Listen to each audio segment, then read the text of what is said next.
Anar അഥവാ Pomegranate ഇത് healthy ആണെന്നുള്ള കാര്യം എല്ലാവർക്കും അറിയാം. ഹായ് ഫ്രണ്ട്സ്, ഞാൻ ഡോക്ടർ പ്രസൂൺ. എങ്ങനെയാണ് Pomegranate അല്ലെങ്കിൽ അനാർ നമുക്ക് ബെനിഫിഷ്യൽ ആവുന്നത്? ഇതിനെക്കുറിച്ച് കുറേ പുതിയ പഠനങ്ങൾ നടത്തിയിട്ടുണ്ട്. ഹെൽത്തി ആണെന്ന കാര്യമൊക്കെ എല്ലാവർക്കും അറിയാം. പക്ഷേ എത്രത്തോളം എങ്ങനെയാണ് Pomegranate നമുക്ക് ഈ ഹെൽത്ത് ബെനിഫിറ്റ്സ് തരുന്നത്? ഇതെല്ലാം നമുക്ക് ഇന്നത്തെ വീഡിയോയിൽ നോക്കാം. So welcome back to Dofody. നമുക്ക് തുടങ്ങാം. ആദ്യം അനാറിനെ കുറിച്ച് പറയാം. ഇതൊരു ബെറി ഫാമിലിയിലുള്ള ഫ്രൂട്ടാണ്. അനാറിൽ ഫൈബർ കണ്ടന്റ് അത്യാവശ്യം നല്ല രീതിയിൽ അടങ്ങിയിട്ടുണ്ട്. ഇത് കൂടാതെ വൈറ്റമിൻ സി, വൈറ്റമിൻ കെ, പലതരത്തിലുള്ള മിനറൽസ് ഉണ്ട്.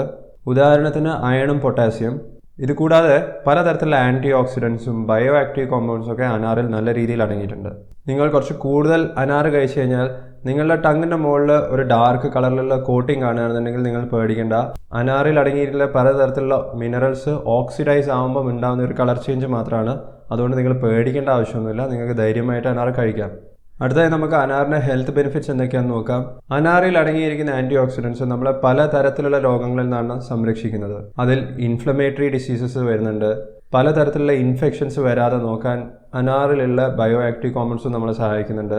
അതുമാത്രമല്ല, പലതരത്തിലുള്ള ക്രോണിക് ലൈഫ് സ്റ്റൈൽ ഡിസീസസ്, അതായത് ജീവിതശൈലി രോഗങ്ങൾ വരാതെ നോക്കാനും അനാറിൽ അടങ്ങിയിരിക്കുന്ന ആക്റ്റീവ് കോമ്പൗണ്ട്സിന് സാധിക്കുന്നതാണ് പറയുന്നത്. പക്ഷേ റീസെൻറ്റ് സ്റ്റഡീസ് നടത്തിയതിൽ പോമിഗ്രാനൈറ്റിൻ്റെ ഏറ്റവും വലിയ ബെനിഫിറ്റ് എന്ന് പറയുന്നത് അതിൻ്റെ ആൻറ്റി ഏജിങ് പ്രോപ്പർട്ടീസാണ്. പോമിഗ്രാനൈറ്റിൽ അടങ്ങിയിരിക്കുന്ന യൂറോലിത്തിൻ എ എന്ന് പറയുന്ന ഒരു ആക്റ്റീവ് കോമ്പൗണ്ടിനാണ് ആൻറ്റി ഏജിങ് പ്രോപ്പർട്ടീസ് ഉണ്ടെന്ന് പറയുന്നത്. പക്ഷേ അനാറിൽ ഈ പറയുന്ന യൂറോലിത്തിൻ അങ്ങനെ തന്നെ ഉണ്ടാവില്ല. അനാറിൽ ഉണ്ടാവുന്നത് എലിഗാറ്റാനിൻസ് എന്ന് പറയുന്ന തരത്തിലുള്ള കുറച്ച് കോമ്പൗണ്ട്സ് ആണ് ഉണ്ടാവുന്നത്. ഈ എലിഗാറ്റാനിൻസിനെ യൂറോലിത്തിൻ ആക്കി കൺവേർട്ട് ചെയ്യുന്നത് നമ്മൾ ആ അനാർ കഴിച്ചതിന് ശേഷം നമ്മളുടെ ശരീരത്തിൽ തന്നെയാണ്. ഈ ഒരു കൺവേർഷൻ ചെയ്യുന്നത് നമ്മളുടെ ശരീരത്തിൽ, നമ്മളുടെ കുടലിലുള്ള ബാക്ടീരിയകളാണ്. ഇവരെ നമ്മൾ ഗുഡ് ബാക്ടീരിയ അല്ലെങ്കിൽ ഫ്രണ്ട്ലി ബാക്ടീരിയ എന്ന് പറയും. നമ്മളുടെ ഗട്ട് മൈക്രോബയോം നല്ലതാണെന്നുണ്ടെങ്കിൽ മാത്രമേ ഈ തരത്തിലുള്ള കൺവേർഷൻ നടക്കുകയുള്ളൂ. അനാറിൻ്റെ ആൻറ്റി ഏജിങ് പ്രോപ്പർട്ടീസിനെ കുറിച്ച് കൂടുതൽ നിങ്ങൾക്ക് മനസ്സിലാക്കണമെന്നുണ്ടെങ്കിൽ ആദ്യം ഏജിങ് പ്രോസസ്സ് എന്താണെന്ന് മനസ്സിലാക്കണം.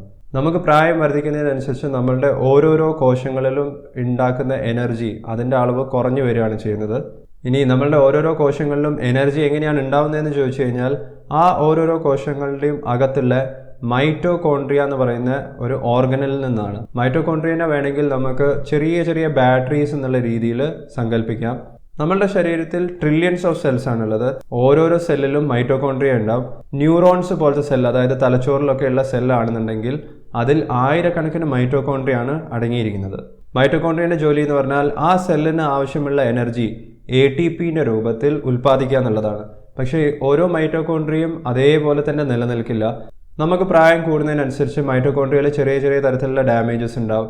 ഈ ഡാമേജസ് ഉണ്ടാവുന്നതിനനുസരിച്ച് തന്നെ മൈറ്റോകോൺട്രിയനെ റിപ്പയർ ചെയ്യണം. അതുമല്ലെങ്കിൽ മൈറ്റോകോൺട്രിയനെ റീപ്ലേസ് ചെയ്യണം. പുതിയ മൈറ്റോകോൺട്രിയ ഉണ്ടാവണം. ഈ ഒരു പ്രോസസ്സിനെയാണ് നമ്മൾ ഓട്ടോഫേജി എന്ന് പറയുന്നത്. ഈ ഒരു പ്രോസസ്സ് നമ്മളുടെ ഓരോ കോശങ്ങളിലും നടക്കുന്നുണ്ട്. ഓട്ടോഫേജി എന്താണെന്ന് പറയുന്ന വീഡിയോയിൽ ഞാൻ ഈ പ്രക്രിയയെ കുറച്ചും കൂടി ഡീറ്റെയിൽ ആയിട്ട് പറഞ്ഞിട്ടുണ്ട്. നിങ്ങൾ ഇൻട്രസ്റ്റഡ് ആണെന്നുണ്ടെങ്കിൽ ആ വീഡിയോ തീർച്ചയായിട്ടും കാണുക. ലിങ്ക് ലൈക്ക് ബട്ടൻ്റെ താഴെ ഉണ്ടാവും. മൈറ്റോകോൺട്രിയ എന്ന് പറയുന്നത് ഒരു ഓർഗനൽ മാത്രമാണ്. അതിനെ റിപ്പയർ ചെയ്യുന്നതും റീപ്ലേസ് ചെയ്യുന്നതും പുതിയ മൈറ്റോകോൺട്രിയ ഉണ്ടാവുന്ന പ്രോസസ്സിനെ നമുക്ക് മൈറ്റോഫേജി എന്ന് പറയാം. നമുക്ക് പ്രായം കുറവുള്ള സമയത്ത്, നമ്മൾ യങ് ആവുന്ന സമയത്ത് മൈറ്റോഫേജി കറക്റ്റായിട്ട് നടക്കും. പുതിയ മൈറ്റോകോൺട്രിയ ഉണ്ടായിക്കൊണ്ടേയിരിക്കും. ഡാമേജ്ഡ് ആയിട്ടുള്ള മൈറ്റോകോൺട്രിയനൊക്കെ എടുത്ത് മാറ്റിക്കളയും. നമ്മളുടെ സെല്ലിൻ്റെ അകത്ത് വേസ്റ്റ് കെട്ടി നിൽക്കുന്നില്ല, ടോക്സിൻസ് ഉണ്ടാകുന്നില്ല. അതുകൊണ്ട് തന്നെ നമുക്ക് എനർജി ലെവൽ കൂടി നിൽക്കും. പക്ഷേ നമുക്ക് പ്രായം കൂടുന്നതിനനുസരിച്ച് മൈറ്റോഫേജി എന്ന് പറയുന്ന ഈ പ്രോസസ്സ് കൃത്യമായിട്ട് നടക്കില്ല. അതുകൊണ്ട് തന്നെ പുതിയ മൈറ്റോകോൺട്രിയ ഉണ്ടാവുന്നില്ല. നമ്മളുടെ എനർജി ലെവൽ കുറവായിരിക്കും. ഓരോ സെല്ലിൻ്റെ അകത്തും വേസ്റ്റ് പ്രോഡക്ട്സ് അങ്ങനെ തന്നെ കെട്ടി നിൽക്കും. അതിനെക്കൊണ്ട് മറ്റു തരത്തിലുള്ള സൈഡ് എഫക്ട്സും നമുക്ക് അനുഭവപ്പെടും. മൈറ്റോഫേജി കൃത്യമായിട്ട് നടക്കുന്നുണ്ടെന്നുണ്ടെങ്കിൽ നമുക്ക് പ്രായം കൂടുന്നതിനനുസരിച്ച് ഉണ്ടാകുന്ന മസിൽ വേസ്റ്റിങ്ങും കുറയ്ക്കാൻ പറ്റുമെന്നാണ് പറയുന്നത്. അതുപോലെ തന്നെ നമ്മളുടെ എൻഡ്യൂറൻസ്, അല്ലെങ്കിൽ നമുക്ക് എന്തെങ്കിലും ഒരു ഫിസിക്കൽ ആക്ടിവിറ്റി ചെയ്യുകയാണെന്നുണ്ടെങ്കിൽ അത് എത്ര സമയത്തേക്ക് ചെയ്യാൻ സാധിക്കും, ആ സമയം വർദ്ധിപ്പിക്കാനും സാധിക്കുമെന്നാണ് പറയുന്നത്. നമുക്ക് പ്രായം കൂടി വരുന്നതിനനുസരിച്ച് തന്നെ മൈറ്റോഫേജി കൃത്യമായിട്ട് നടക്കണമെന്നുണ്ടെങ്കിൽ 2 കാര്യങ്ങളാണ് ചെയ്യേണ്ടത്. അതിലൊന്നെന്ന് പറയുന്നത് കൃത്യമായിട്ടുള്ള എക്സസൈസ് ആണ്. രണ്ടാമത്തെ വഴി എന്ന് പറയുന്നത് യൂറോലിത്തിൻ എ ഉപയോഗിച്ചിട്ടാണ്. യൂറോലിത്തിൻ എ അടങ്ങിയിട്ടുള്ള ഭക്ഷണം കുറവാണ്. പക്ഷേ പോമിഗ്രാനേറ്റിൽ അടങ്ങിയിരിക്കുന്ന എലഗറ്റാനിൻസിൽ നിന്നും യൂറോലിത്തിൻ എ നമ്മളുടെ ശരീരത്തിൽ തന്നെ ഉണ്ടാക്കാൻ സാധിക്കും. യൂറോലിത്തിൻ എ നമുക്ക് അനാറിൽ നിന്നും ലഭിക്കണമെന്നുണ്ടെങ്കിൽ ഇവിടെ ഒരു പ്രശ്നം എന്ന് പറഞ്ഞു കഴിഞ്ഞാൽ നമുക്ക് കൃത്യമായി നല്ല ഹെൽത്തി ആയിട്ടുള്ള ഫ്രണ്ട്ലി ഗട്ട് ബാക്ടീരിയ വേണം. നമ്മളുടെ ഗട്ട് എന്ന് പറയുന്നത് പലതരത്തിലുള്ള ഓർഗൻസ് ആയിട്ട് അടങ്ങിയിരിക്കുന്നതാണ്. അതിൽ ഏറ്റവും കൂടുതൽ ബാക്ടീരിയ ഒക്കെ അടങ്ങിയിരിക്കുന്നത് നമ്മളുടെ വൻകുടലിലാണ്. നമ്മളെ ഹെൽപ്പ് ചെയ്യുന്ന ഇത്തരത്തിലുള്ള എല്ലാ ബാക്ടീരിയയും എല്ലാ സൂക്ഷ്മാണുക്കളെയും നമുക്ക് ഗട്ട് മൈക്രോബിയോം എന്ന് പറയാം. ഇതിനെക്കുറിച്ചും ഞാൻ ഡീറ്റെയിൽഡ് ആയിട്ട് വീഡിയോസ് ചെയ്തിട്ടുണ്ട്. ലിങ്ക് നിങ്ങൾക്ക് കാർഡ്സിലും ലൈക്ക് ബട്ടൻ്റെ താഴെയും കാണാവുന്നതാണ്. നമ്മളുടെ ഗട്ട് മൈക്രോബിയം ഹെൽത്തി ആണെന്നുണ്ടെങ്കിൽ നമുക്ക് പലതരത്തിലുള്ള ഹെൽത്ത് ബെനിഫിറ്റ്സ് ആണ് കിട്ടുക. നമ്മളുടെ രോഗപ്രതിരോധ ശേഷി നല്ല രീതിയിൽ നിലനിർത്താൻ സാധിക്കും. അതുകൊണ്ട് തന്നെ നമുക്ക് അസുഖങ്ങൾ വരുന്നത് കുറച്ച് നിർത്താൻ പറ്റും. പലതരത്തിലുള്ള ഇൻഫ്ലമേറ്ററി കണ്ടീഷൻസ് വരാതെ നോക്കാൻ പറ്റും. ക്രോണിക് ഇൻഫ്ലമേഷൻസ് കുറയ്ക്കാൻ പറ്റും. നമ്മൾ കഴിക്കുന്ന ഭക്ഷണത്തിൽ നിന്നും ന്യൂട്രിയൻസിനെ കൃത്യമായിട്ടും അബ്സോർബ് ചെയ്യാൻ സാധിക്കും. നമ്മൾ കഴിക്കുന്ന ഭക്ഷണത്തിൽ പലതരത്തിലുള്ള വിറ്റാമിൻസും മിനറൽസും ഒക്കെ അടങ്ങിയിട്ടുണ്ടെങ്കിലും അത് നമ്മളുടെ ബ്ലഡിലേക്ക് എത്തണമെന്നുണ്ടെങ്കിൽ ഈ പറയുന്ന ഗട്ട് മൈക്രോബിയം കൃത്യമായിട്ടും വർക്ക് ചെയ്യണം.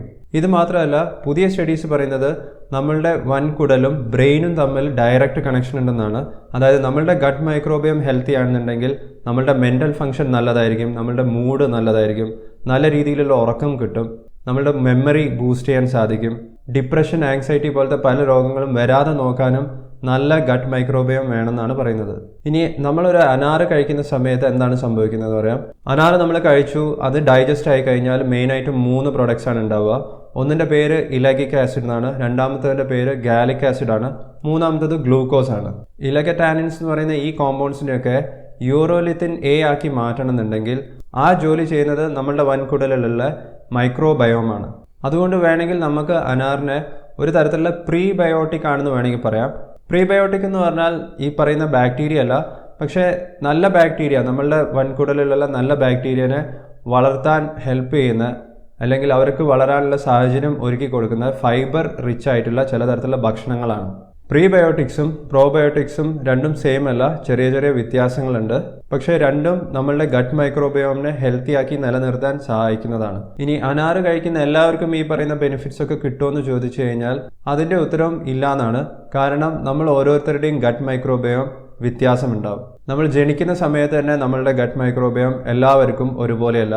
നമ്മൾ വളർന്നു വരുന്ന സാഹചര്യം, നമ്മൾ കഴിക്കുന്ന ഭക്ഷണത്തിനനുസരിച്ച് ഈ പറയുന്ന ഗട്ട് മൈക്രോബയോം മാറും. പുകവലിക്കുന്നതിനനുസരിച്ച്, നമ്മൾ കഴിക്കുന്ന അനാവശ്യമായിട്ടുള്ള ആൻറ്റിബയോട്ടിക്സിനനുസരിച്ചിട്ടൊക്കെ ഗട്ട് മൈക്രോബയോം മാറും. നല്ല ഡൈവേഴ്സ് ആയിട്ടുള്ള പലതരത്തിലുള്ള ഗുഡ് ബാക്ടീരിയ അടങ്ങിയിട്ടുള്ള ഗട്ട് മൈക്രോബയോം ആണെന്നുണ്ടെങ്കിൽ അതാണ് ഏറ്റവും നല്ലതെന്നാണ് പറയുന്നത്. നിങ്ങളുടെ വൻകുടലിൽ ഇത്തരത്തിലുള്ള നല്ല ഗുഡ് ഫ്രണ്ട്ലി ആയിട്ടുള്ള മൈക്രോബയോം ഇല്ലാന്നുണ്ടെങ്കിൽ നിങ്ങൾ എത്ര അനാറ് കഴിച്ചു കഴിഞ്ഞാലും അനാറിലുള്ള എലഗറ്റാനിൻസിനെ യൂറോലിത്തിൻ എ ആക്കി മാറ്റാൻ സാധിക്കില്ല. യൂറോലിത്തിൻ എ ഇല്ലാന്നുണ്ടെങ്കിൽ അനാറിൽ അടങ്ങിയിരിക്കുന്ന ആൻറ്റി ഏജിങ് ബെനിഫിറ്റ്സോ anti cancer, anti inflammatory, antioxidant benefits ഇതൊന്നും കിട്ടില്ല എന്നാണ് പറയുന്നത്. അതുകൊണ്ട് തന്നെ ഇപ്പോഴത്തെ സ്റ്റഡീസൊക്കെ ശ്രമിക്കുന്നത് യൂറോലിത്തിനെ ഡയറക്റ്റ്ലി കഴിച്ചു കഴിഞ്ഞാൽ ഇത്തരത്തിലുള്ള ആൾക്കാർക്ക് ബെനിഫിറ്റ് കിട്ടുമെന്ന് നോക്കുന്ന സ്റ്റഡീസാണ് നടത്തിക്കൊണ്ടിരിക്കുന്നത്. മറ്റു ചില സ്റ്റഡീസിൽ യൂറോലിത്തിനേന് ആൻറ്റി ഇൻഫ്ലമേറ്ററി പ്രോപ്പർട്ടീസും ഉണ്ടെന്ന് പറയുന്നുണ്ട്. നമ്മളുടെ ഇൻറ്റസ്റ്റൈനിലുള്ള ഇൻഫ്ലമേഷൻ കുറച്ച് നിർത്തുകയാണെന്നുണ്ടെങ്കിൽ irritable bowel syndrome, inflammatory bowel diseases ആയ ക്രോൺ ഡിസീസും അൾസറേറ്റീവ് കോളൈറ്റിസും ഒക്കെ വരാതെ നോക്കാനും സാധിക്കുമെന്ന് പറയുന്നുണ്ട്. അനാറിൻ്റെ മറ്റൊരു പ്രോപ്പർട്ടി എന്ന് പറഞ്ഞു കഴിഞ്ഞാൽ കോളനിലുള്ള ഫൈബ്രോ ബ്ലാസ്റ്റിനെ അത് സ്റ്റിമുലേറ്റ് ചെയ്യുന്നതാണ് പറയുന്നത്. അതിനോടൊപ്പം തന്നെ ആൻറ്റി ഓക്സിഡൻറ്റ് പ്രോപ്പർട്ടീസും നമ്മളുടെ കോളനിലുള്ള ഓരോരോ കോശങ്ങളിലുള്ള ഷോർട്ട് ചെയിൻ ഫാറ്റി ആസിഡ്സിൻ്റെ ഉൽപ്പാദനം വർദ്ധിപ്പിച്ചിട്ട് കോളോറെക്ടൽ പോലത്തെ ഡേഞ്ചറസ് ആയിട്ടുള്ള ക്യാൻസർ വരുന്നത് പോലും പ്രിവെൻറ്റ് ചെയ്യാൻ സഹായിക്കുന്നതാണ് പറയുന്നത്. ഇതിന് പുറമെ അനാറിൽ അടങ്ങിയിരിക്കുന്ന ബയോ ആക്റ്റീവ് കോമ്പൗണ്ട്സിന് കാർഡിയോ പ്രൊട്ടക്റ്റീവ് ഇഫക്റ്റും ഉണ്ടെന്ന് പറയുന്നുണ്ട്. അതായത് നിങ്ങളുടെ ട്രൈഗ്ലിസറൈഡ്സിൻ്റെ ലെവൽ, ഒരു തരത്തിലുള്ള കൊളസ്ട്രോൾ ആണെന്ന് കുറച്ച് നിർത്താൻ സഹായിക്കും. LDL കൊളസ്ട്രോളിൻ്റെ ലെവൽ കുറച്ച് നിർത്താൻ സഹായിക്കും. പ്രമേഹമുള്ളവർക്കും ഒബീസ് ആയിട്ടുള്ളവർക്കും കാർഡിയോ പ്രൊട്ടക്റ്റീവ് ബെനിഫിറ്റ്സും അനാറ് നൽകുന്നു എന്നാണ് പുതിയ സ്റ്റഡീസ് പറയുന്നത്. ഇനി എങ്ങനെയാണ് നിങ്ങൾ അനാറ് കഴിക്കേണ്ടതെന്നും കൂടി പറയാം. അധികം ആൾക്കാർക്കും അനാറ് ജ്യൂസ് അടിച്ച് കഴിക്കാനായിരിക്കും താല്പര്യം. പക്ഷേ ജ്യൂസിന് കുറേ പ്രശ്നങ്ങളുണ്ട്. ഒന്നെന്ന് പറഞ്ഞാൽ അതിലുള്ള ഫൈബർ കണ്ടൻറ്റ് കംപ്ലീറ്റ് ആയിട്ടും പോകും. രണ്ടാമത്തത്, ഈ ഫൈബർ കണ്ടൻറ്റ് കുറയുന്നതുകൊണ്ട് തന്നെ ഗ്ലൂക്കോസിൻ്റെ സ്പൈക്സ് പെട്ടെന്ന് ഉണ്ടാവാൻ ചാൻസസ് ഉണ്ട്. അതായത് നിങ്ങൾ ആ ജ്യൂസ് കുടിച്ച ഉടനെ തന്നെ നിങ്ങളുടെ ബ്ലഡിലേക്ക് ഗ്ലൂക്കോസിൻ്റെ അളവ് പെട്ടെന്ന് കൂടി വരാം. ഇത് പ്രമേഹ രോഗികൾക്ക് നല്ലതല്ല. ജ്യൂസ് കഴിക്കുന്നതിൻ്റെ ആകെപ്പാട് ഒരൊറ്റ ബെനിഫിറ്റ് എന്ന് പറഞ്ഞാൽ ഒന്നല്ല, പല അനാറ് ഒരുമിച്ച് ജ്യൂസ് അടിക്കുമ്പോൾ അതിൻ്റെ കോൺസെൻട്രേറ്റഡ് ആയിട്ടുള്ള ഒരു സിറപ്പ് രൂപത്തിൽ നിങ്ങൾക്ക് ഒറ്റ ഗ്ലാസ്സിൽ തന്നെ കിട്ടും. പക്ഷേ അതിനേക്കാളും നല്ലത് നിങ്ങൾ അനാറ് കഴിക്കുകയാണെന്നുണ്ടെങ്കിൽ റോ ആയിട്ടും ഫ്രഷ് ആയിട്ടുള്ള അനാറ് കിട്ടുകയാണെന്നുണ്ടെങ്കിൽ അത് കട്ട് ചെയ്ത് കഴിക്കുന്നതാണ് നല്ലത്. ഒരാഴ്ചയിൽ 1 മുതൽ 3 എണ്ണം വരെയൊക്കെ കഴിച്ചാൽ അത് ധാരാളം മതിയാവും. ഇനി കൺക്ലൂഷനായിട്ട് എനിക്ക് പറയാനുള്ളത്, അനാറ് പലതരത്തിലുള്ള ഹെൽത്ത് ബെനിഫിറ്റ്സും നമുക്ക് തരുന്നുണ്ട്. പക്ഷേ അനാറ് കഴിച്ചു കഴിഞ്ഞാൽ കിട്ടാമെന്ന് പറയുന്ന എല്ലാ ഹെൽത്ത് ബെനിഫിറ്റ്സും യൂറോലിത്തിൻ എ കാരണമാണ്. ഈ യൂറോലിത്തിൻ കൃത്യമായിട്ടും നമുക്ക് കിട്ടണമെന്നുണ്ടെങ്കിൽ നമ്മളുടെ ഗട്ട് മൈക്രോബയോം ഹെൽത്തി ആയിരിക്കണം. നല്ല ഹെൽത്തി ആയിട്ടുള്ള മൈക്രോബയോം ഉണ്ടാക്കിയെടുക്കാൻ എളുപ്പമാണ്. നിങ്ങളുടെ ഭക്ഷണ രീതി ചെറുതായിട്ട് മാറ്റിയാൽ മതി. പക്ഷെ അത് മെയിൻറ്റെയിൻ ചെയ്യാമെന്ന് പറയുന്നത് കുറച്ച് ബുദ്ധിമുട്ടാണ്. പക്ഷെ അത് ഇമ്പോസിബിൾ ഒന്നുമല്ല. കുറച്ച് ശ്രമിച്ചു കഴിഞ്ഞാൽ ആർക്കും ചെയ്യാൻ പറ്റുന്ന കാര്യം തന്നെയാണ്. അനാറിൻ്റെ ഏറ്റവും കൂടുതൽ ബെനിഫിറ്റ്സ് പറയുന്നത് ചെറിയ കുട്ടികൾക്കും നല്ല പ്രായം കൂടുതലുള്ള ആൾക്കാർക്കുമാണ്. അനാറിൽ അടങ്ങിയിരിക്കുന്ന ഫൈബർ കണ്ടന്റ് നല്ലതാണ്. കൂടുതൽ എനർജി ലെവൽ നിങ്ങൾക്ക് കിട്ടും. മൈറ്റോഫേജി കൃത്യമായിട്ട് നടക്കും. ആൻറ്റി ഏജിങ് പ്രോപ്പർട്ടീസ് ഉണ്ട്. പ്രായം കൂടുതലുള്ളവർക്ക് മസിൽ വേസ്റ്റിംഗ് കുറച്ച് നിർത്തും. നിങ്ങളുടെ എൻഡ്യൂറൻസ് വർദ്ധിപ്പിക്കാൻ സഹായിക്കും. ആൻറ്റി ക്യാൻസർ പ്രോപ്പർട്ടീസ് ഉണ്ട്. ആൻറ്റി ഇൻഫ്ലമേറ്ററി പ്രോപ്പർട്ടീസ് ഉണ്ട്. പോരാത്തതിന് ഹാർട്ടിനെയും പ്രൊട്ടക്റ്റ് ചെയ്യുന്നതാണ് പറയുന്നത്. ഇത്രയും പ്രോപ്പർട്ടീസ് ഉള്ള ഫ്രൂട്ട്സ് വളരെ കുറവാണ്. അതുകൊണ്ട് തന്നെ നിങ്ങളുടെ വീട്ടിൽ ഇപ്പോൾ അനാർ ഇല്ലാന്നുണ്ടെങ്കിൽ സ്നാക്സിൻ്റെ സമയത്തെങ്കിലും ഒരു അനാർ കഴിക്കാൻ നിങ്ങൾ ശ്രമിക്കുക. ഇനി എനിക്കറിയേണ്ടത് നിങ്ങൾ അനാർ കഴിക്കാറുണ്ടോ ഇല്ല എന്നുള്ളതാണ്. അനാർ കഴിക്കുന്നുണ്ടെങ്കിൽ അത് എങ്ങനെയാണ് കഴിക്കുന്നത്? ജ്യൂസ് ആക്കിയിട്ടാണോ അതോ മറ്റെന്തെങ്കിലും രൂപത്തിലാണോ? ഈ കാര്യം ഒന്ന് കമൻറ്റ് ബോക്സിൽ ഷെയർ ചെയ്യുക. ഇനി മഞ്ഞൾ അല്ലെങ്കിൽ ടെർമറിക്കിൻ്റെ ഹെൽത്ത് ബെനിഫിറ്റ്സ് നിങ്ങൾക്ക് അറിയാൻ താല്പര്യമുണ്ടെങ്കിൽ അതിൻ്റെ വീഡിയോ നിങ്ങൾക്ക് കാർഡ്സിൽ കാണാം. ഇത്തരത്തിൽ പലതരത്തിലുള്ള ഫുഡ് ഐറ്റംസിനെ കുറിച്ച് ഞാൻ ചെയ്തിട്ടുള്ള വീഡിയോസ് ഒരൊറ്റ പ്ലേലിസ്റ്റിൻ്റെ രൂപത്തിലാക്കിയിട്ടുണ്ട്. ആ പ്ലേലിസ്റ്റ് നിങ്ങൾക്ക് ഇവിടെ കാണാവുന്നതാണ്. ഈ വീഡിയോ നിങ്ങൾക്ക് ഇഷ്ടപ്പെട്ടാൽ ലൈക്ക് ചെയ്യുക, ഷെയർ ചെയ്യുക, ചാനൽ സബ്സ്ക്രൈബ് ചെയ്യാൻ മറക്കരുത്. ഞാൻ നിങ്ങളെ നെക്സ്റ്റ് വീഡിയോയിൽ കാണാം. Take care, stay healthy and thank you so much for watching. By.